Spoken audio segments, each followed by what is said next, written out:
دعا بہت عظیم چیز ہے.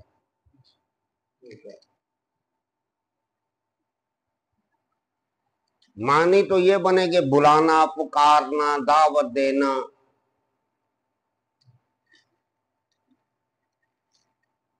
ہر معنی اپنی جگہ پر دلالت کرتے ہیں. ہم اپنے رب کو پکارتے ہیں. دعا کے معنی کیا؟ یوں کہہ دیں آسانی سے کہ رب کو پکارنا.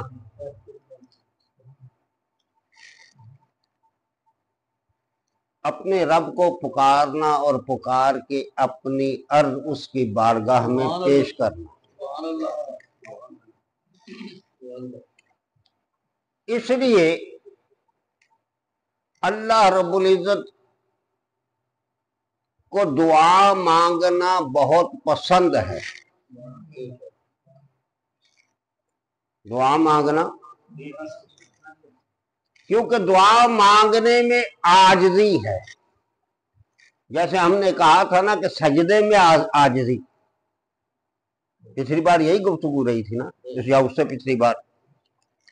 آج کی گفتگو یہ ہے کہ ہم نے ہر حال میں اپنے رب کے حضور عاجزی ہی اختیار کر لی، اور جو رموز عجز کو پا گیا سمجھ لو کہ وہ راہ حق پہ پوری طرح گامزن ہو گیا.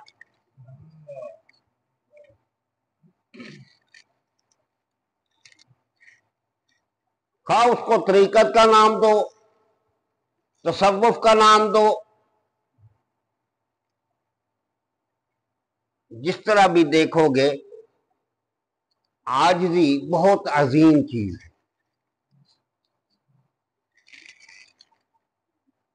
تو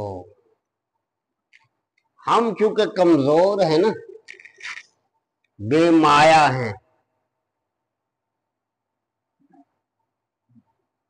تو پھر اس سے مانگتے ہیں جو بہت قوی ہے. ہمارے پاس اپنا کچھ نہیں، اس سے اسی کی بارگاہ میں مانگتے ہیں.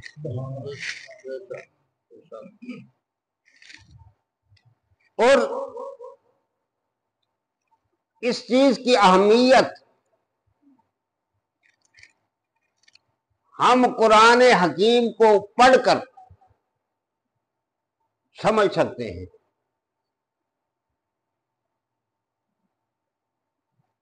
ایک نہیں، دو نہیں، کتنے انبیاء کرام علیہ السلام کی دعاؤں کو اللہ رب العزت نے نقل کیا ہے، قرآن حکیم میں ان کو بیان کیا ہے. مثلا حضرت سیدنا آدم علیہ السلام، آپ کی دعا ربنا ظلمنا ہے نا.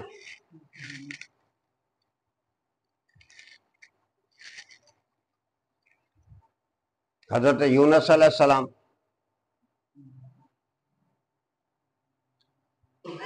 لا الہ الا انت سبحانک انی کنت من الظالمین. قرآن.